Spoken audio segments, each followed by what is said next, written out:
بسم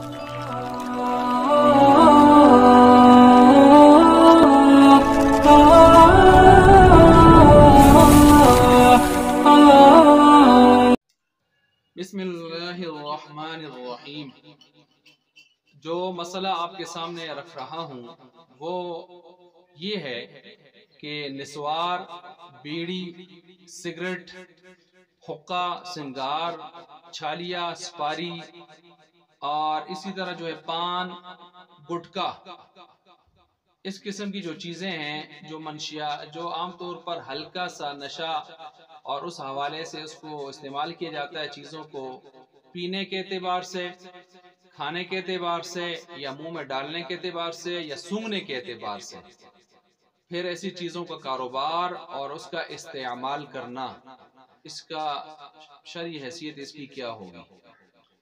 اچھا، سب سے پہلے تو یہ یاد رکھیں کہ بطور نشہ استعمال ہونے والی جو چیزیں ہیں وہ 3 قسم کی ہیں۔ نمبر ایک جو ہے وہ نمبر ایک میں وہ ہے کہ جو سری یعنی کھلا نشہ ہے اور جس کو ہم جو ہے حرام قطعی کے طور پر اس کو سامنے رکھتے ہیں، اور جس کو خمر کہا جاتا ہے، خمر ڈھانپنے والی، عقل کو ڈھانپ دینے والی چیز، اس میں لغت کے اعتبار سے اور شریعت کے اصطلاح کے اعتبار سے اگر دیکھا جائے تو وہ صرف اور صرف اس میں شراب آتی ہے۔ اور وہ کون سی شراب آتی ہے؟ جو انگور سے یا کھجور سے ایک خاص اندازے اور کیفیت کے ساتھ بنائی گئی ہو، اور اس میں جاگ آ گئی ہو اتنا رکھ کے، اور اس میں نشہ حد درجہ آ چکا ہو، تو وہ خمر کہلاتی ہے، کھجور اور انگور سے بنائی ہوئی خاص کیفیت کے ساتھ، اور وہ حرام قطعی ہوتی ہے، اور اس پر اگر ثبوت ثابت ہو جائے پینے والے کا پینا تو پھر اس پر جو ہے 80 کوڑے اس کے اوپر حد شرب بھی لگتے ہیں۔ تو میری جو آج کی بات ہے وہ اس سے متعلق نہیں ہے، یہ ایک جدا موضوع ہے۔ اور اسی طرح جو ہے اگر دیکھا جائے تو دوسری چیز، اب اس میں جو دوسری چیز آ رہی ہے وہ یہ ہے کہ اس میں بھی اعلیٰ درجے کا نشہ ہوتا ہے، اور اس میں بھی انسان جو ہے وہ اپنے سے بے خود ہو جاتا ہے، اور اس کو کچھ ٹائم کے لیے پتہ نہیں چلتا، اور وہ عجیب و غریب قسم کی چیزیں باتیں جو ہے وہ منہ سے بک رہا ہوتا ہے، اور اس وقت میں اس کو دائیں بائیں کے ماحول کا کچھ خاص پتہ نہیں ہوتا۔ تو وہ شراب کی ہی کیفیت ہوتی ہے، شراب و شرابی آدمی کی کیفیت، لیکن ان چیزوں کا نام یا ان کا ذکر قرآن و حدیث میں نص کے طور پر نہیں آیا، چیزیں بعد میں ایجاد ہوئی، سامنے آئی ہیں۔ مثلا دیکھ لیں، بانگ ہو گئی، یا چرس ہو گئی، ہیروین ہو گئی، پاؤڈر وغیرہ، کوکین ہو گئی، افیوم وغیرہ، جو بھی اس طرح کی چیزیں ہیں، الکوہل، جو سخت نشے والی الکوہل ہوتی ہے وہ، تو اس قسم کی جو چیزیں ہیں یہ بعد میں سامنے آئی ہیں، اور ظاہر بات ہے جب یہ نشہ شراب کی طرح لا رہی ہیں تو یہ نشہ لانے کی وجہ سے حرام ہو جائیں گی، لیکن چونکہ ان کا نص میں ذکر نہیں ہے اس لیے موجب حد نہیں ہوگی کہ 80 کوڑے لگیں گے، بلکہ پینے والے پر جب ثابت ہو جائے تو اس کو موجب تعزیر ہوگا، یعنی قاضی اپنی صوابدید کے مطابق اس کو سزا دے گا۔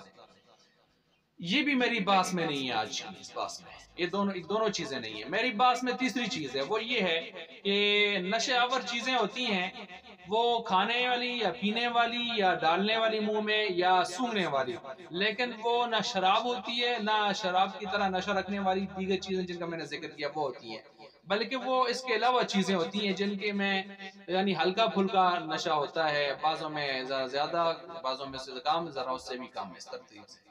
اس میں جو چیزیں آ رہی ہیں اس میں نسوار ہے، سگریٹ ہے، پان ہے، چھالیا سپاری وغیرہ ہے، اور بیڑی ہے، اور اسی طرح جو ہے باقی جو چیزیں حقہ بازی وغیرہ یہ چیزیں اس کے اندر، گٹکا شٹکا، یہ ساری چیزیں آ رہی ہیں۔ اس کے حوالے سے میں نے گفتگو کرنی ہے۔ اب ایک اصول سے شروع سے ذہن میں رکھ لیں، وہ یہ ہے کہ اگر کسی بھی ایسی چیز کی اس طرح کی چیزوں میں سے اگر کسی کی اباحت سامنے آ جائے کہ اس کی اباحت ثابت ہو جائے، مباح ہونا ثابت ہو جائے، یا پھر یہ ہے کہ اس میں مباح ہونے کا آپشن موجود ہو، تو ایسی صورت میں محدود پیمانے پر یعنی چونکہ یہ ضرورت کی چیزیں تو نہیں ہے انسانی ضرورت کی، لیکن چونکہ بعض دوائیوں میں یا بعض جگہوں پر وہ استعمال ہو رہی ہوتی ہیں، تو محدود پیمانے پر اس کو بنانا اور اس کو بیچنا یہ درجہ گنجائش میں چلا جاتا ہے، اور یہ اس کا اصول تجارت کے حوالے سے یہ چیز ہو گئی۔ اچھا جی، سب سے پہلے یہ بات یاد رکھیں کہ انسانی زندگی گزارنے کے لیے جو چیزیں درکار ہوتی ہیں وہ چند قسم کی ہوتی ہیں۔ نمبر 1 ضروریات، نمبر 2 حاجات، نمبر 3 مباحات۔ ضروریات میں وہ چیزیں آتی ہیں، ضروریات چونکہ بنا ہے لفظ ضرر سے، ضرر کا معنی نقصان ہوتا ہے، مطلب اگر وہ چیز آپ استعمال نہ کریں، وہ آپ کو نہ ملے تو آپ انتہائی نقصان میں چلے جائیں۔ مثال کے طور پر آٹا، اس کو لے لیں، یا اسی طرح ڈالڈا یہ لے لیں، یا اسی طرح چینی، چائے پتی وغیرہ اس قسم کی جو چیزیں ہیں، تو یہ بنیادی انسان کی، ہر انسان کی ضروریات میں سے ہیں۔ اگر یہ نہیں ملیں گی تو انسان کو بڑا نقصان لاحق ہوگا۔ تو یہ ضروریات میں سے ہو گئی۔ اب ظاہر بات ہے ایک چیز یہ ہو گئی، تو دوسری چیز ہے حاجات۔ حاجات کیا ہیں؟ وہ اشیاء، یعنی جیسے پہلی چیز آپ لے لیں اس میں ذرا اعلیٰ کوالٹی کی لے لیں، مثلا آٹا ہے، اس میں فرض کر لیں 3 کوالٹی ہیں، تو اعلیٰ درجے کا آٹا لوگوں کی ترجیح ہوتی ہے کہ میں اس طرح استعمال کروں۔ ڈالڈا ہے تو اچھی نسل کا ڈالڈا ہو، آئل ہے تو اچھی نسل کا آئل ہو، چینی وغیرہ اس میں اچھی موٹی چینی ہو، چھوٹا بورا نئے پاکستان والا نہ ہو، تو اس قسم کی چیزیں۔ یا چائے پتی ہے تو اس میں جو ہے وہ دیسی قسم کی نہ ہو، ذرا اچھی قسم کی دیسی قسم کی ہو، اس قسم کی چیزیں۔ تو یہ حاجات میں آتی ہے نا، تھوڑا سا اچھی کوالٹی والی چیز استعمال کرنا۔ تیسری چیز آتی ہے مباحات۔ مباحات یہ آسائشیں اور سہولیات جو ہوتی ہیں عام طور پر، کہ جن کے بغیر گزارا ہو سکتا ہے لیکن لوگ اپنی سہولت اور آسائش کے لیے ان کو استعمال کرتے ہیں۔ مثلا بیٹھنے کے لیے چارپائی بھی ہے لیکن لوگ بیڈ استعمال کرتے ہیں، کرسیاں استعمال کرتے ہیں، صوفے استعمال کرتے ہیں، تو یہ مباحات میں سے ہیں۔ قالینیں استعمال کرتے ہیں اور مہنگی قسم کی قالینیں لاتے ہیں، اور گھروں میں چمن گارڈن وغیرہ بناتے ہیں اور فوارے لگاتے ہیں، یہ چیزیں اس قسم کی بچوں کے لیے تفریح کے لیے، تو یہ چیزیں مباحات میں آ رہی ہیں، اس قسم کی چیزیں۔ اب یہ 3 چیزیں جب آپ کے سامنے آ چکی، انسانی زندگی میں عام طور پر یہ 3 چیزیں چلتی ہیں، عام طور پر یہ 3 چیزیں چلتی ہیں۔ اب اس میں آپ دیکھ لیں یہ جو نسوار، سگریٹ، حقہ، یہ کس میں آ رہا ہے؟ ضروریات میں بالکل نہیں آ رہا، حاجات میں بالکل نہیں آ رہا، مباحات میں، تو مباحات میں بھی یہ چیز نہیں آ رہی۔ مباحات میں تو یہ ہوتا ہے کہ آسائش اور سہولیات کو دیکھا جاتا ہے، تو یہ چیزیں کون سی آسائش اور سہولیات میں داخل ہیں؟ کامن سینس کی بات ہے، آدمی دیکھے اس کے ساتھ تعلق نہیں ہے۔ اب جب ان تینوں شعبوں کے ساتھ اس کا تعلق نہیں ہے تو پھر یہ چوتھا شعبہ تو کوئی ہے ہی نہیں، ہو تو پھر اسراف والا آئے گا، پھر تبذیر والا آئے گا۔ تو وہ اسراف اور تبذیر وہ تو گناہوں کی سرحدوں میں چلے جاتے ہیں، یعنی اسراف تو بالکل ابتدائی سرحد ہوتی ہے اور تبذیر آگے کی سرحد ہوتی ہے، اس کے بعد حرام کی سرحد ہوتی ہے۔ اچھا، اب یہ بات بھی یاد رکھیں کہ استعمال کے لحاظ سے بھی جو چیزیں ہم استعمال کرتے ہیں تو اس میں بھی چند درجے ہوتے ہیں۔ پہلا درجہ ہوتا ہے غذائیت کا، بطور غذا کے استعمال کرنا۔ اب بطور خوراک اور پوشاک کے استعمال کرنا، مثلا کپڑے استعمال کرتے ہیں انسان، بنیادی ضرورت ہے پوشاک، خوراک کے طور پر اور غذائیت کے طور پر استعمال کر رہا ہے تو آٹا جو ہے چاول وغیرہ اس قسم کی چیزیں استعمال کر رہا ہوتا ہے۔ اچھا، بعض چیزیں ایسی ہوتی ہیں جو بطور غذا کے نہیں ہوتی، بطور تفقہ، تنزہ اور تلذذ کے طور پر ہوتی ہیں، کبھی کبھی وہ کبھی کبھی ہوتی ہیں، جیسے پھل فروٹ ہو گئے، سویٹ ڈشیں ہو گئی، اس قسم کی چیزیں۔ بے قدر کفایت، اس میں آدمی جو ہے آگے جاتا ہے اور اس ترتیب سے آگے نفاست طبع اور ظرافت طبع اس قسم کے جو معاملات ہوتے ہیں وہ اس میں آ جاتے ہیں۔ اچھا، اب یہ 2 جائز درجے ہیں کہ آدمی غذائیت اور خوراک پوشاک پر خرچ کرے، یہ تو بنیادی چیزیں ہیں، یہ تو ہر انسان کا حق ہے بنیادی۔ روٹی، کپڑا، مکان، پوشاک، خوراک پوشاک وغیرہ جو بھی علاج معالجہ، یہ چیزیں اس کی بنیادی چیزیں ضروریات میں سے۔ اب آگے چل کے جو چیزیں آتی ہیں پھر اسی طرح تفقع، تلذذ، میں نے کہا سویٹ ڈشیں وغیرہ اس قسم کی کبھی کبھی بنا لینا کوئی حرج کی بات نہیں ہے، جائز طریقے سے، جائز پیسوں سے۔ لیکن اس کے بعد ایک حد آتی ہے اسراف کی۔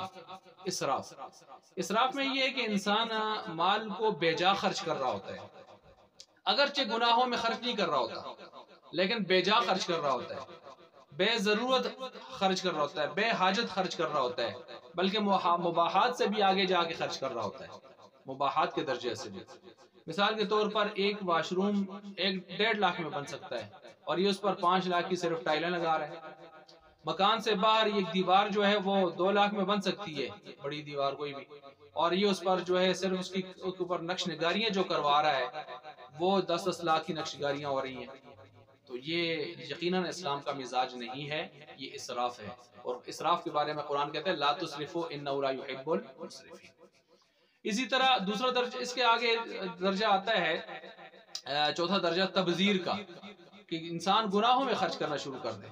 ٹی وی جائز نہیں ہے، ٹی وی خرید رہا ہے، گانے بجانے کے آلات خرید رہا ہے، اور جو گناہوں کے سلسلے ہیں وہ خرید رہا ہے، یا فوٹو تصویریں وغیرہ جو ہے وہ بنا کے البم تصویریں بڑی بڑی گھروں میں لگا رہا ہے. تو یہ تبذیر ہے. اور قرآن کہتا ہے لا تبذر تبذیرا ان المبذرین کانوا اخوان الشیاطین. تبذیر مت کرو، اور یہ تبذیر کرنے والے شیطان کے بھائی ہیں. اب اس کے بعد اگلا درجہ آتا ہے حرام کا. شراب خرید رہا ہے، اس پر پیسے لگا رہا ہے، خنزیر خرید رہا ہے، اس کو کھانا چاہتا ہے، اور ناپاک چیزوں کو، ایسی گندی چیزوں کو، اور اسی میں چرس، افیون وغیرہ اور کوکین اور اس قسم کے سلسلے یہ الگ سے آ رہے ہیں. لیکن اب یہ جو میں نے آپ کے سامنے مسئلہ رکھنا ہے، نسوار، حقہ وغیرہ یہ چیزیں یہ کس میں آ رہی ہیں؟ جی یہ اسراف میں آ رہی ہیں. اس میں کوئی شک نہیں کہ یہ ضروریات میں نہیں آتی، حاجات میں نہیں آتی، مباحات میں بھی نہیں آتی، یہ آتی ہیں اسراف میں. اور بعض علماء اس کو تبذیر میں رکھ کر ناجائز کہتے ہیں، حرام کہتے ہیں. اب مثال کے طور پر آپ یہ سن لیں کہ اہل حدیث حضرات اور ان کا فتاویٰ سنائیہ امرتسری جلد نمبر 2 اور صفحہ نمبر 19، اور اسی طرح جو ہے فتاویٰ دارالسلام اس کی بھی جلد نمبر 1 میں یہ لکھا ہے. اور سوشل میڈیا پر اگر آپ دیکھیں اہل حدیث کے ایک مشہور عالم ہیں مولوی عبد الرحمن صاحب، ان کو سنیں. یا اسی طرح جو ہے آپ سعودیہ کے مفتی اعظم ہیں بہت بڑے، اگر آپ ان کو دیکھیں مفتی اعظم شیخ عبدالعزیز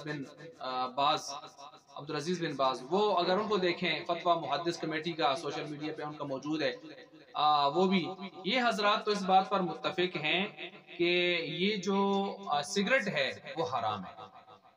اور نسوار کے بارے میں بھی ان کے فتاویٰ سنائی وغیرہ کے حوالے سے دیکھیں تو وہ اس کو بھی ناجائز کہتے ہیں، حرام کہتے ہیں. اچھا اس کے بارے میں تو خاص طور پر انہوں نے سگریٹ کا خاص طور پر اور نسوار کا ذکر بھی کر رہے ہیں، ناجائز اور حرام کہہ رہے ہیں. اب یہ کیوں ناجائز اور حرام کہہ رہے ہیں؟ یہ تبذیر کے درجے میں لے کے جا رہے ہیں اس کو، تبذیر کے درجے میں. اور دوسرے عام جو علماء ہیں وہ اس کو اسراف کے درجے میں تو رکھتے ہی رکھتے ہیں، اور بعض مباح کا لفظ استعمال کرتے ہیں، لیکن میرے خیال سے مباح کا لفظ یہ ٹھیک نہیں ہے، اسراف کا درجہ ضرور ہے.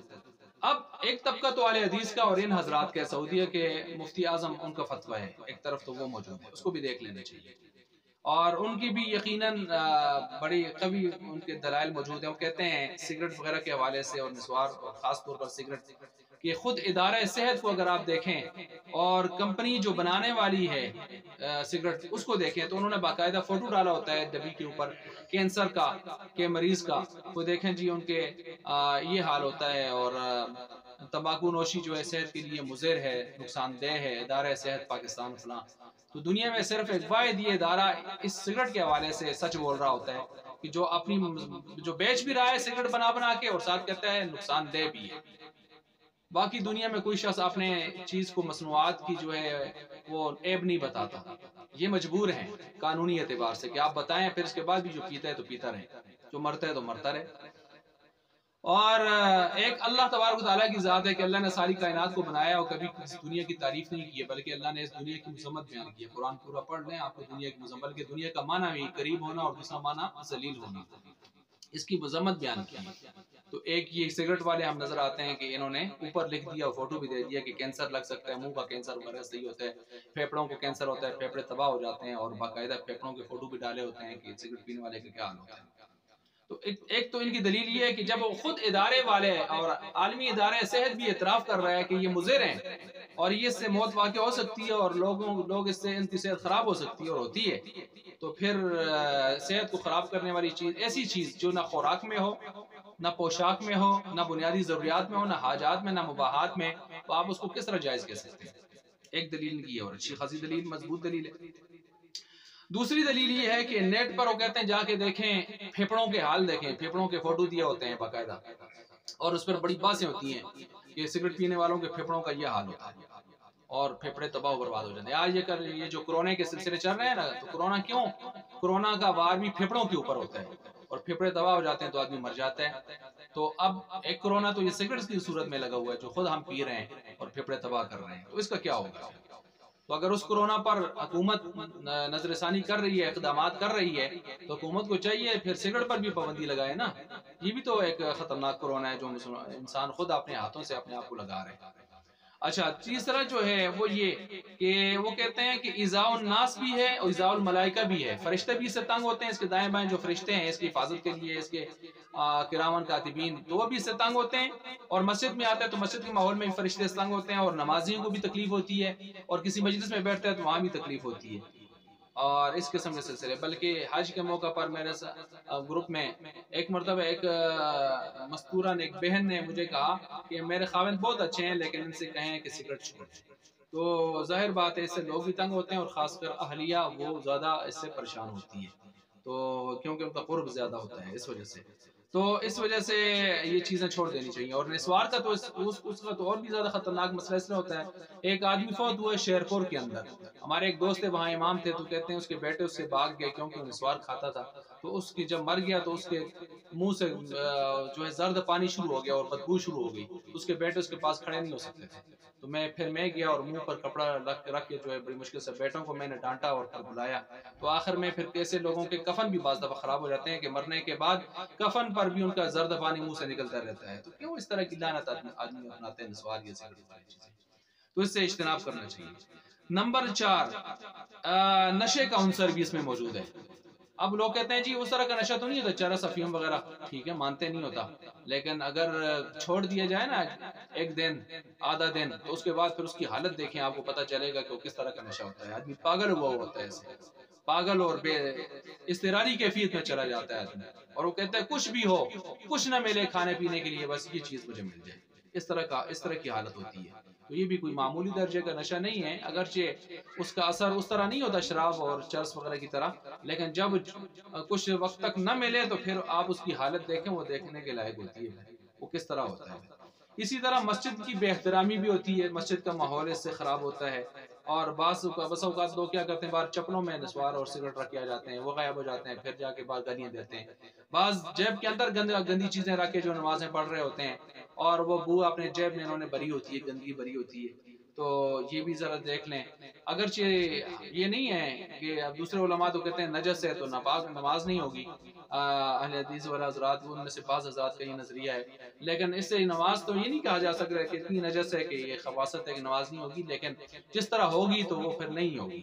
اس ترتیب سے یہ گندی چیز اندر کیوں رکھی اس نے. آپ دیکھیں آپ علیہ السلام نے کچا لہسن, پیاز وغیرہ اس قسم کی چیزیں کھا کے جو ہے مسجد میں آنے سے روکا ہے, اور آپ علیہ السلام ایسے آدمی کو مسجد سے باہر نکال کے جنت البقیع قبرستان کی طرف روانہ کر دیتے, جاؤ منہ صاف کر کے پھر آ جاؤ. ایسے ہی نجاست کا دھواں, وہ کہتے ہیں یہ حضرات کے اندر لے جاتا ہے پھر باہر لے آتا ہے, یہ دھواں اندر باہر کرنا یہ بھی غلط ہے, تو اس وجہ سے وہ اس کو غلط کہہ رہے ہیں. اور یہ تو 6 وجہ ہو گئی ہیں. پھر 7ویں وجہ وہ یہ بھی بیان کرتے ہیں کہ سورہ مائدہ میں اللہ فرماتے ہیں قُلْ أُحِلَّ لَكُمُ الطَّيِّبَاتُ, کہہ دیجئے میں نے تمہارے لیے پاکیزہ چیزیں حلال کی ہیں. اور یہ سورہ مائدہ آیت نمبر 4 ہے. اور سورہ اعراف آیت نمبر 157 اس میں ہے وَيُحِلُّ لَهُمُ الطَّيِّبَاتُ وَيُحَرِّمُ عَلَيْهِمُ الْخَبَائِثَ, پاکیزہ چیزیں تمہارے لیے حلال کرتا ہے وہ پیغمبر, اور حرام خبیث چیزوں کو حرام کرتا ہے. تو آپ پاکیزہ چیزوں میں یہ نسوار گٹکے چھٹکے یہ آتے ہیں, نسوار سگریٹ آپ خود بتائیں نہیں آتے, تو پاکیزہ چیزوں کو حلال کیا ہے, خبیث کو حلال نہیں کیا. پھر تمام نشاور چیزیں وہ کہتے ہیں گندی و خبیث میں چلی جاتی ہیں, تو یہ بات میں تو آ نہیں سکتی, تو لہٰذا وہ کہتے ہیں اس کا بنانا پینا, جیب میں رکھنا اور بے شرع اس کے بزنس کرنا, اس کا یہ ساری چیزیں وہ کہتے ہیں ناجائز ہیں, غلط ہیں. تو اس وجہ سے ایک طرف قول تو میں نے ان کا بیان کر دیا, اور اس کی میں نے آپ کے سامنے ان کے دلائل وغیرہ چیزیں بھی رکھ دی ہیں, اس کو بھی. اب دوسرا جو قول ہے جو دیگر علماء اکرام کا, اور تقریباً یوں سمجھیں 90% علماء کا, اہل علم کا جو نظریہ وہ میں آپ کے سامنے بیان کر رہا ہوں. نمبر 2 یعنی دوسرا نظریہ آپ کے سامنے بیان کرنے لگا ہوں.